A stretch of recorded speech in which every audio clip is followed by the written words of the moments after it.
Hello and welcome to Lecture 25. In this lecture, we're going to be introducing Chapter 11, as you can see. Okay. In this chapter, we're going to talk about something called equilibrium. And in this first video, I'm going to define the term equilibrium, the type of equilibrium we care about, that is, and kind of introduce the type of problems we're going to see. And then I'm actually going to show you two problems with solutions of a static equilibrium problem and what's called a dynamic equilibrium problem. And let me just start by saying that you'll notice that we have our objectives in our title here, static equilibrium. Static, of course, means at rest, right? But notice we've got key terms, and then flip to the next page, no new formulas. So this chapter in general doesn't introduce a lot of new physics, a lot of new formulas. It does a bit when we define the idea of a elastic modulus and bulk modulus in the second half of the chapter, that is chapter 11. But in this first half, there's nothing. There's no new equations. We're really just going to be using forces and torques. We're going to be setting up net force equations and net torque equations. So really nothing new. You could be totally forgiven for asking why is this its own chapter or its own half a chapter. It's just because the idea of statics, it's a big idea in engineering. It gets its own class because obviously, as humans, we want to build things.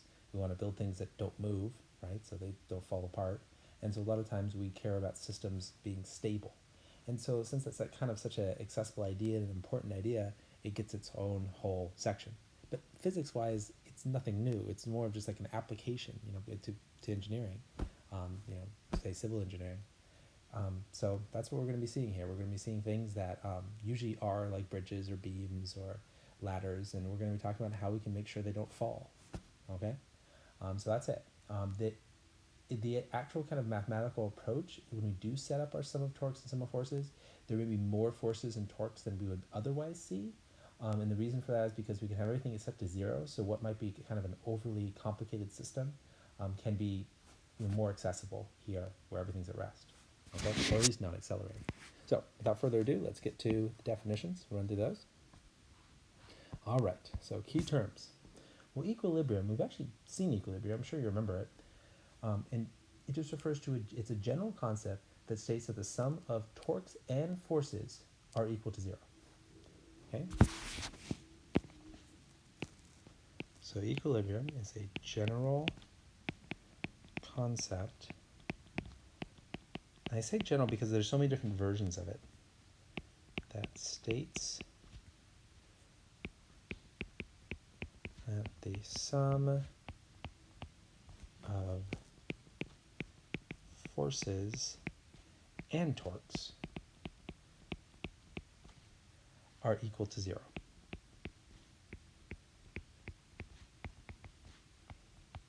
All right. And it implies that acceleration, translational acceleration, and angular acceleration alpha, that both of those terms must be zero. And that would be by Newton's second law. So it implies that A for translational acceleration and alpha for angular acceleration are zero. So that means that the system must either be at rest or at least not accelerating. Now, we've seen equilibrium before. We always saw it only in the context of forces, and we really cared about it in a spatially dependent way. So we had some sort of behavior that maybe had an equilibrium point. We had a work function, if you recall, that was a function of displacement, and there was locations that then corresponded to equilibrium points. So the way we've seen equilibrium before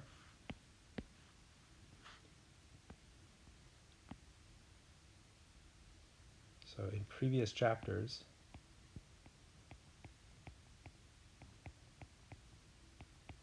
when we talked about equilibrium, it was the same thing. It was still a sum of forces, usually just forces, or a sum of forces and torques equal to zero.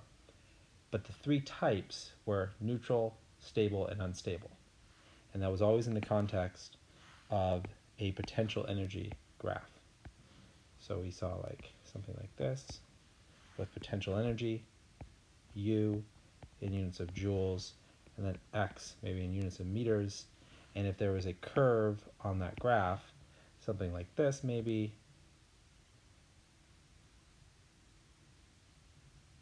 then we could refer to parts of that graph that were say, unstable equilibriums.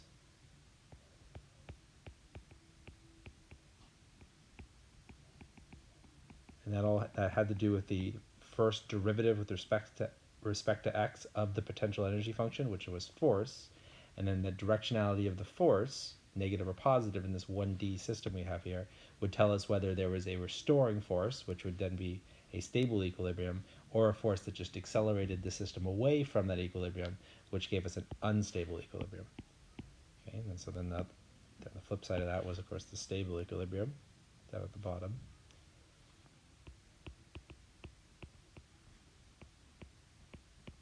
And then we also discussed this idea of neutral equilibriums as being a point where you could go in either direction and it wouldn't actually introduce an acceleration. So you could have a force to either way and the system would just remain at rest because there wasn't any change in potential energy, whereas here there was if you moved to either side.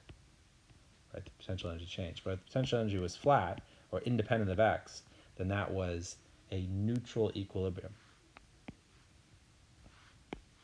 So I'll label here.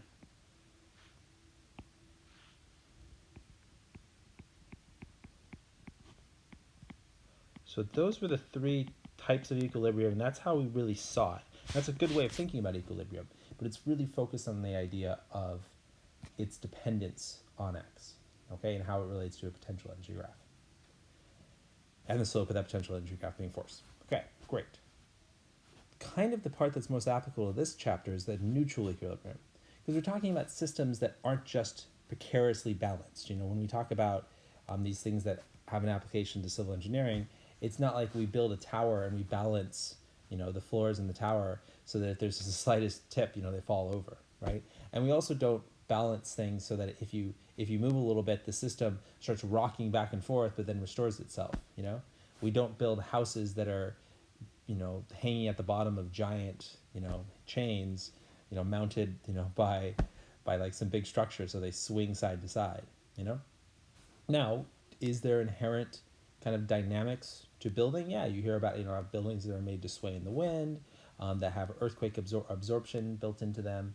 You know, certainly there's applications, and if we get into robotic design, then the idea of just kind of having static systems is completely what has been moved away from. I mean, you think about like modern robotics are more like biological systems and maybe even bipedal biological systems like humans, right? Because we are not in static equilibrium. We are constantly falling and constantly correcting ourselves, even if we're not aware of it. So that, you know, I guess my point here is that what we're going to discuss in the chapter, to not get off topic, but what we're going to discuss in the chapter is all about the neutral equilibrium. So that's what we really care about. And it turns out that when we're focused on that, when we're focused on buildings and bridges and cantilevers, then we have two types of that sort of static equilibrium. And one is formally static equilibrium, and the other is static equilibrium but moving at constant velocity, which we call dynamic equilibrium, because it's in motion, so that's why it's called dynamic. Okay, which is a bit of a misnomer because generally dynamics is the study of forces, and here the forces are zero, and so really it's we think Newton's first law. It's an inertial system, and so calling it dynamic is like, okay, yeah, so it's moving. I get that. There might be a better word for it. We could call it like kinematic equilibrium, but no one does. Okay, even that wouldn't be a perfect term. So anyway, so dynamic equilibrium is equilibrium with non-zero velocity. Still meets the two criteria above, sum of forces and sum of torques is zero, and meets the criteria of A and alpha being zero. But the important thing here is that velocity is non-constant. So it's equilibrium with non-zero velocity. And again, it doesn't matter if it's stable, unstable, or neutral. It could be really any of the three. It doesn't matter for the problems that we're looking at. Okay. On the flip side, we have static equilibrium, and this is equilibrium at zero velocity.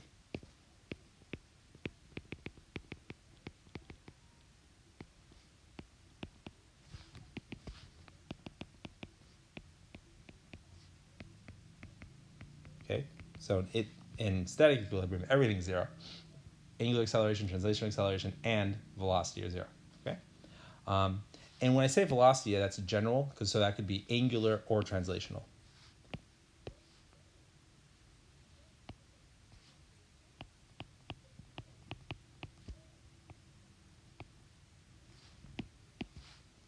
So angular and or translational.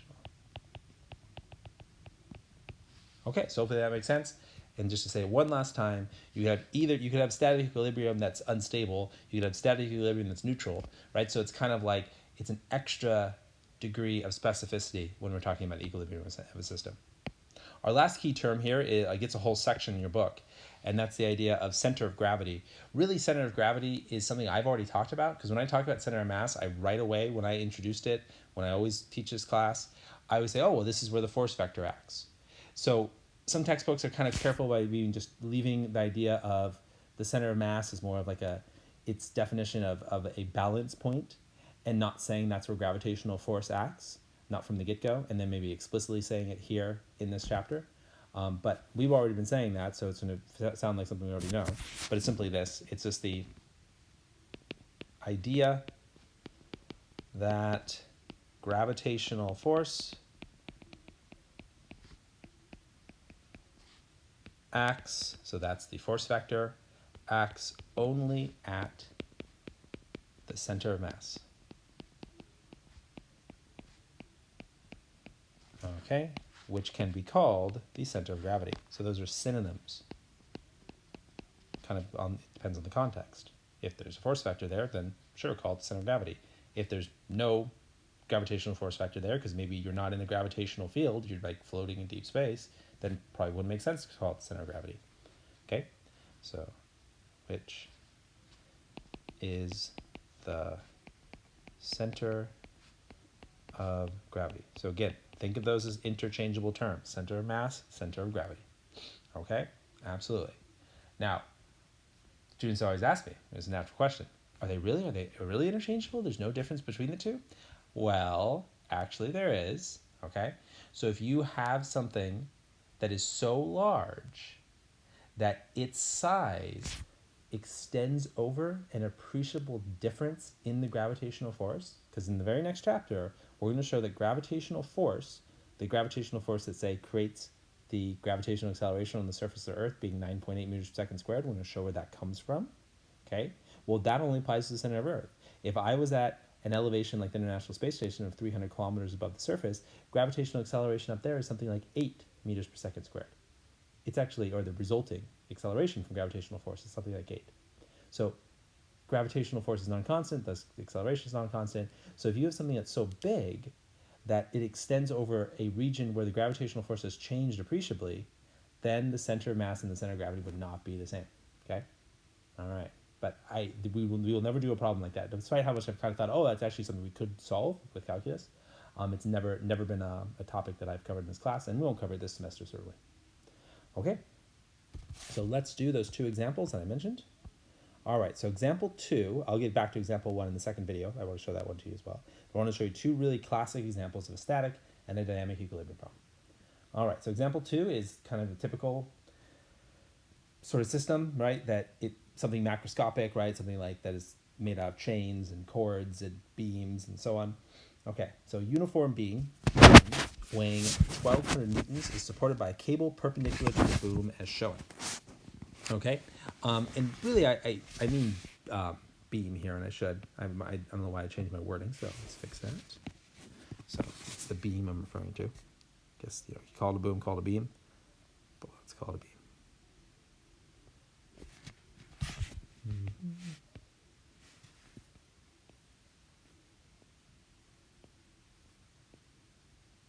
Okay, the beam is hinged at the bottom, and a 2,000 Newton weight hangs from the top. It's right there. Okay, and here's the perpendicular rope. What is the tension in the cable? What are the components of the reaction force exerted by the hinge? Okay, so down here. All right, well, let's draw this more carefully. Okay, so what's going on with our forces here? So every time you do one of these static equilibrium problems, it's like you would do with a lot of typical dynamic problems. You want to draw all of your forces, okay? Now it's also, you want to do something that we're getting used to with all our rotational systems. You want to choose a pivot point and then think about your torques relative to that pivot point. That's like something we did when we talked about, the Atwood's machine, but with a pulley that actually has, mass, or every time we solved for the acceleration of a rolling object, whether it was slipping or just rolling down an incline. We had to choose a pivot point, think about our torques. Generally, there are only one in a lot of those systems. Okay, maybe with Atwood's machine, there's two, because the two chords on either side. But here there might be quite a bit more. And so it's really, you're going to have to spend a lot of time thinking about components, getting really practice with the components, remembering the definition of torque. Okay, so let's draw our forces, choose our pivot point, and then you go from there. Okay, so step one, draw your forces, choose your pivot point. Okay, so let's look at this. So where are our forces? Well, let's start with a really intuitive one, tension. Okay, so I know there's going to be a tension force. Draw that right there. It's going to be Ft. Okay, looks good. I know there's going to be a gravitational force at the very end. Again, location matters here because we're going to have torques as well. Okay, location and direction of all the forces matter. We have the gravitational force acting right in the middle. Okay, so I can draw it right there. All right, so that's going to be our Fg force. Okay, and then we've got the two components of the hinge force.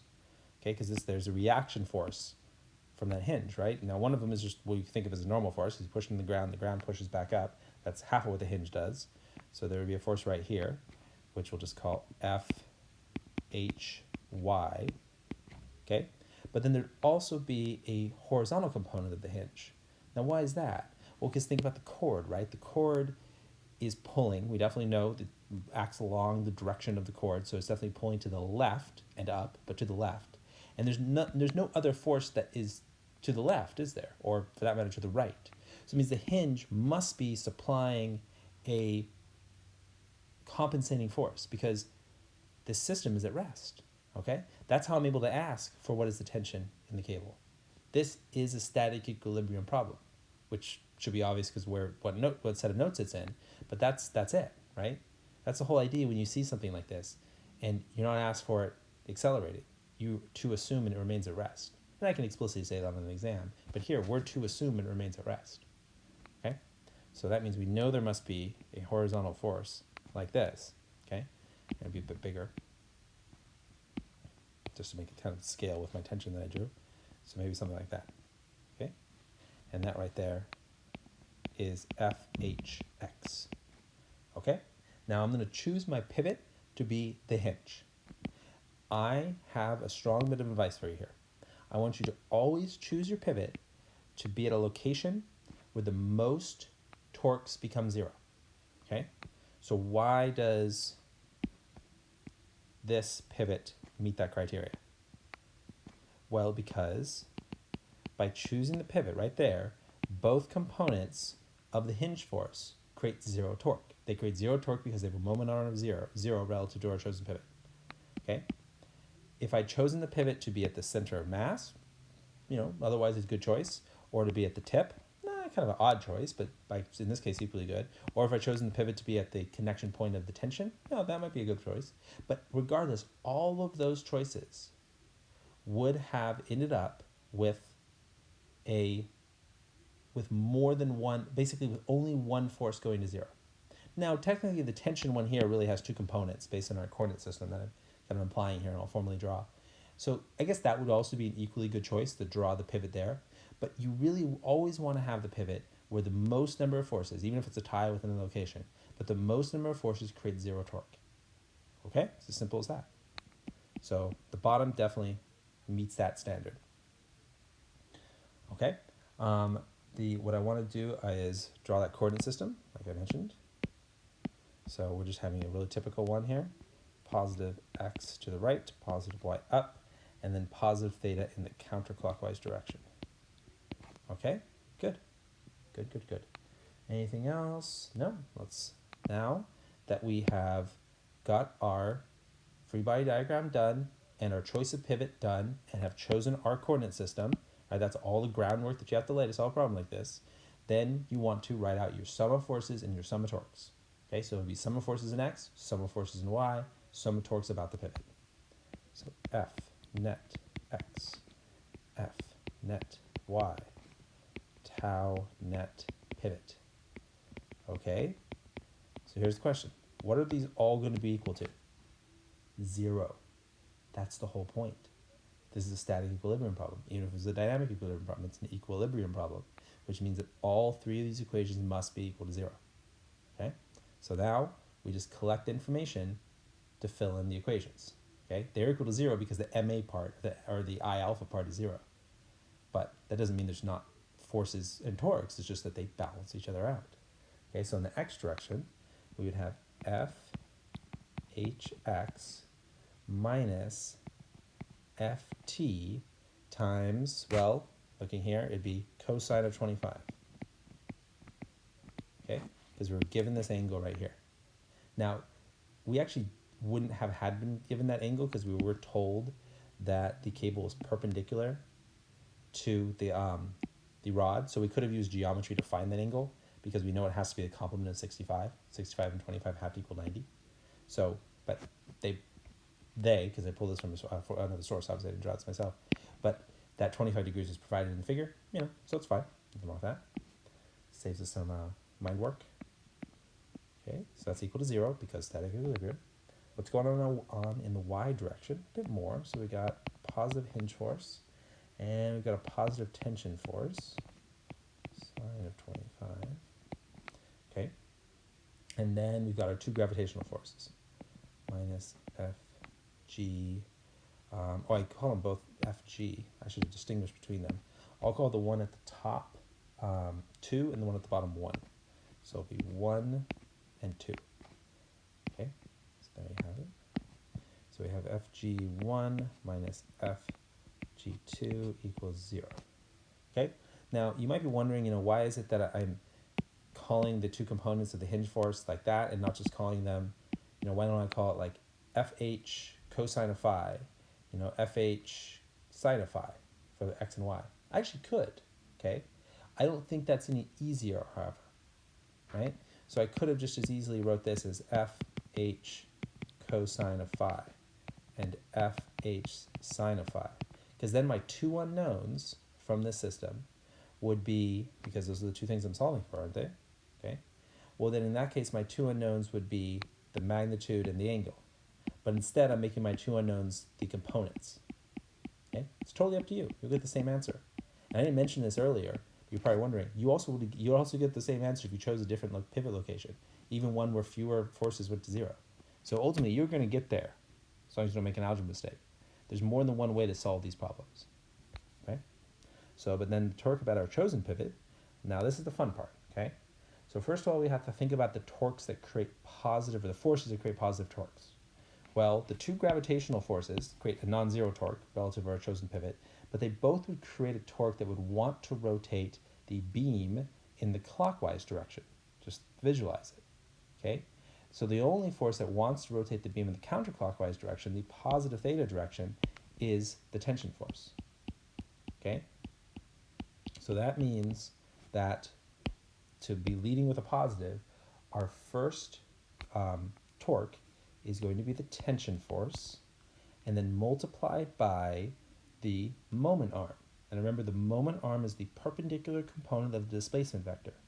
Well, if you think about it, the displacement vector for the tension force is this, that big vector right there, okay? And the tension is actually perpendicular already to the displacement vector. So we don't even have to take a component of the displacement vector. The moment arm is the displacement vector for this particular force. So then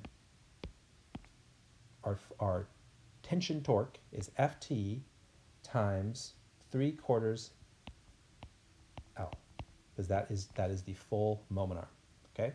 And if you want to say, well, by definition, it's not just, you don't have to think of torque as, tension times the perpendicular component of displacement. You can think of it as tension or force times displacement times sine of the angle between the 2.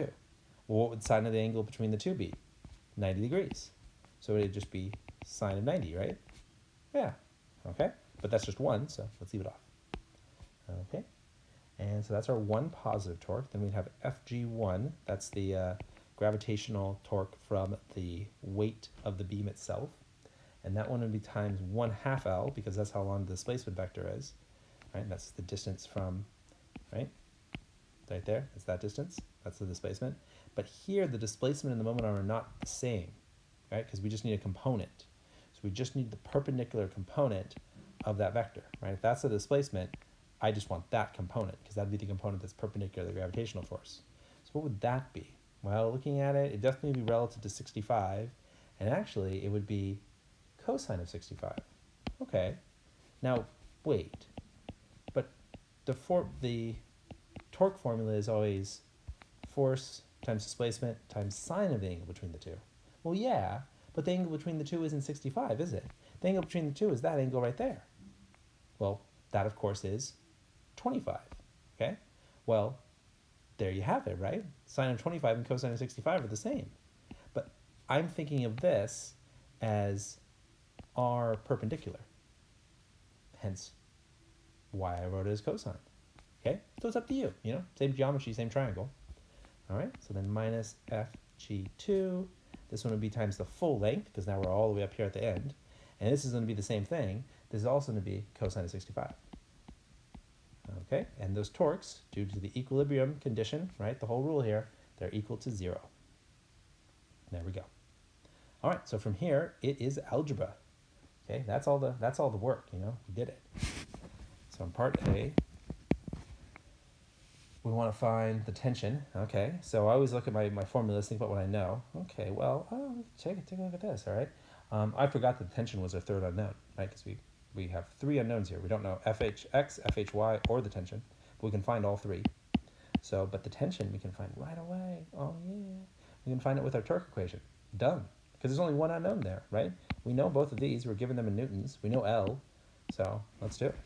So then our tension from our torque equation is just going to be L cosine 65 degrees. And then we'll factor that out, because that's shared by both those terms. And then I would have a FG1 over 2 plus FG2. So FG1 over 2, that's because I've had, factored out that 2, minus F or plus FG2. Okay, that's just because I moved both of them to the other side of the equation. All right, and then that's all going to be divided by 3/4 L in order to isolate the tension force. All right, and I guess I should have canceled L sooner, but I'll go ahead and cancel it now. Right, so I'll just cancel that. All right, so if we plug in all our numbers here, we have cosine of 65 degrees. FG1 would be 1200 newtons over 2. Okay, and then FG2 I think is 2000. Yeah, 2000 newtons. All right, looks good. And then we'll just divide it all by 3/4. Okay, so that gives me 1,470 newtons to 3 sig figs, which we arguably don't have here, but I'll pretend like we have 3 sig figs. Okay, so there we have it. All right, cool, right? Again, I only needed torque for that. I could have just ignored forces. If I'd chosen a different pivot point, though, I actually would have had to do a little bit more substitutions in algebra. Okay, still get there, though. Okay, so then part B, this is going to allow me to solve for FHX, okay, and FHY. So let's do FHX first. So FHX is just going to be equal to the tension times cosine of 25 degrees. Well, now from part A, I know the tension. Hey, so I'm all set up. So I plug in my 1470. I'll save the unrounded value in my calculator times cosine of exactly 25. And that gives me 1330 newtons. All right. Good. And then FHY, similarly straightforward, I believe. Yep. Oh yeah, totally. It's just going to be, from over here, right? I'm just going to have it FT sine 25 plus FG1 plus FG2, but I'll put the 2 positive ones in front. That's what I'm doing over here. So this would be FG1 plus FG2, and then minus FT sine 25. Okay. Good. Okay, let's plug in the numbers. So then we've got our FG1 as 1,200 newtons, and then our 2,000 newtons for the next one. All right, and then minus 1470 newtons times sine of 25 degrees. All right. Yeah, so you can see, it all kind of falls into place. And that gives me 2,580 newtons. Okay, so the y one is bigger. I drew it backwards. I drew it with the x one bigger. All right, but hey, good thing, the algebra tells us. And let's see, components. Yep, what are the components of the reaction force? If I wanted to find the angle of the net reaction force, if I wanted to find, say, this vector here, FH, right, the overall FH, then, I could then find its magnitude by doing the Pythagorean theorem with the two components, obviously. Also, I could find the angle by just doing inverse tangent, of whatever component, depending on how I want the angle measured. Relative to the horizontal, if I wanted the angle, it'd be just inverse tangent of FHY over FHX. All right, so there's a very iconic example of a static equilibrium problem. They're all going to look something like this.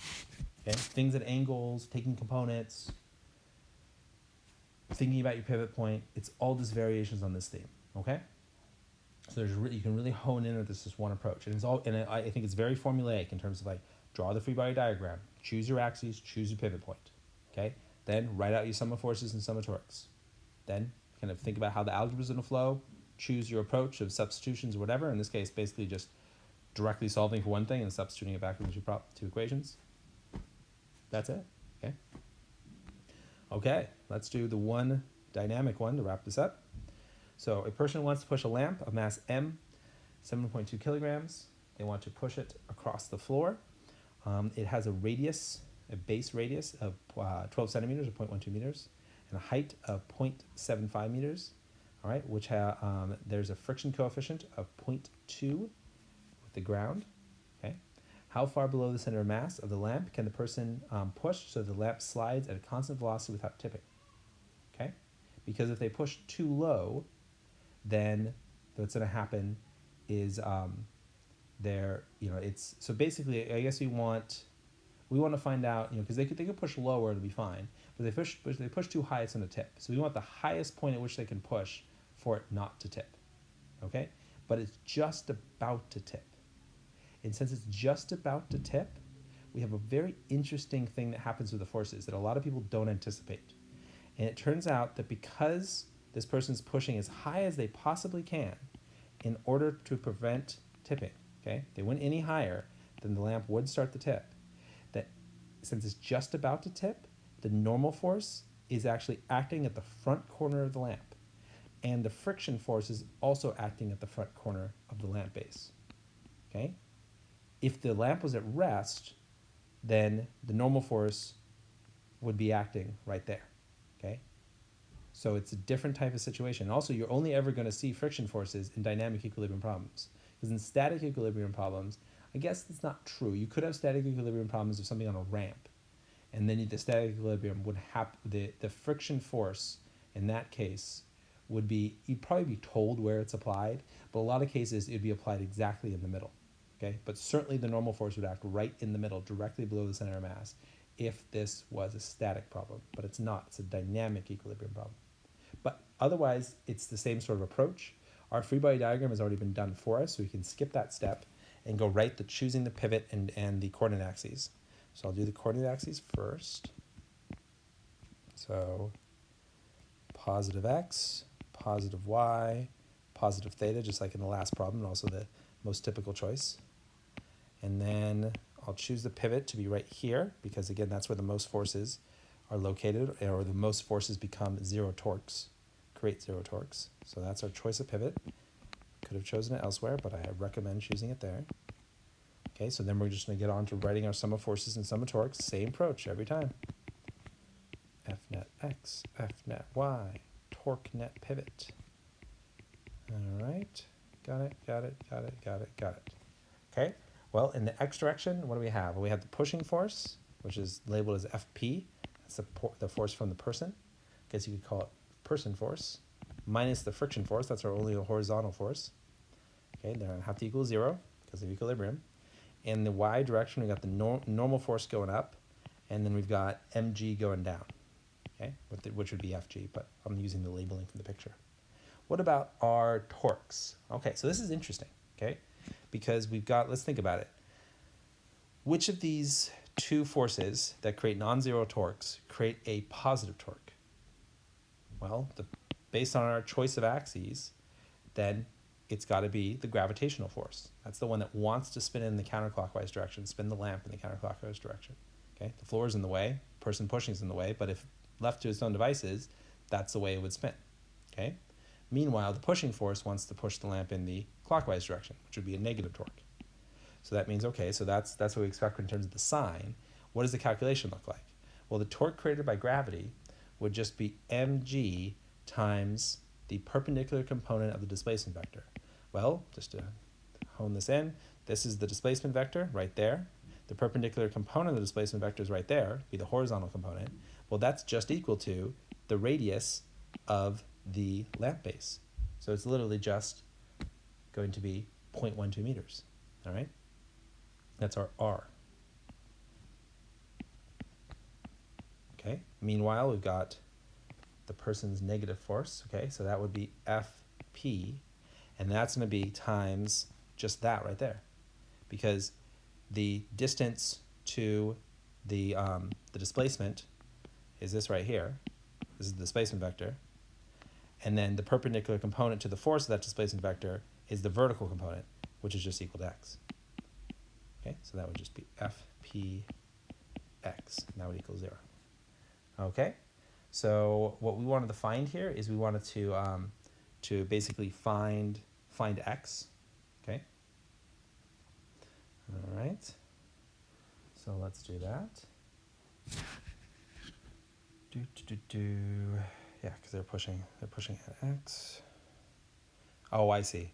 I see the weirdness. So I'm going to correct my my labeling here, because I say that the center of mass is the height of x, but that's not what the picture shows. The center of mass is higher up, right? It's above x. And so I'm going to call the center of mass location H, like that. And then I'm going to show that in the picture as well. And that'll be a correction to our variables, just to make it more clear, because that's H. H is larger than X. Okay. And then what we're solving for, that means that X is correct here in this equation, however. Okay. It was just incorrect in the wording of the problem. And then what we're going to be solving for is we want to find out how far below. So ultimately, our final solution is going to be H minus X. Okay, H being a given, X being something we solve for. And then one final step to find the difference between the two. That's the answer we put a box around. All right, so how do we want to start this? Well, if you look at the torque equation, we know M, we know G, we know R. We don't know the pushing force yet, or do we? Let's see. No, we don't know the pushing force. So if we want to solve for X, we need to know the pushing force. But we can easily find the pushing force from the sum of forces in X. So Fp just equals the force of friction, which would just equal mu k Fn, right? And we know the Fn, this is like very typical, right? We know the Fn is just mg, so we know that the friction force is mu k mg, which is also the pushing force. Okay, there we go. That means we literally have the pushing force now. It's mu k mg. No real surprise there. But then to put in the torques, something a bit newer, then we'd write this out. So then I want to solve for x from our sum of force, from our torques, right? And if I solve for x, it's going to be mgr divided by Fp, and Fp is just mu k mg. So mu k mg. Well, we got a lot of things to cancel there, right? We cancel out our mg's. And so then x is just r over mu k, which is a nice result. And so then that would just be our 12 centimeters for the radius of the base divided by the friction coefficient of 0.2. Now that's 0.12 meters. All right, and then divided by 0.2, no dimensions. Okay, and that gives us 60 centimeters, or 0.6 meters. All right, and so thus our change, our delta x, is just going to be h minus x, which is going to be 0.75 meters minus 0.6 meters, or 0.15 meters, okay? And that is the highest point at which the person could push. If they pushed any higher, any closer to the center of mass, then the lamp would tip. Equilibrium, right? We don't want anything to accelerate. Tipping would be an acceleration. If the person pushed lower, what would happen? Well, they'd be fine, okay? There's like kind of like neutral equilibrium down there. They could still push with enough force. It just wouldn't be about to tip, and so it'd move along at constant velocity. Okay, it's not in danger of tipping the other way.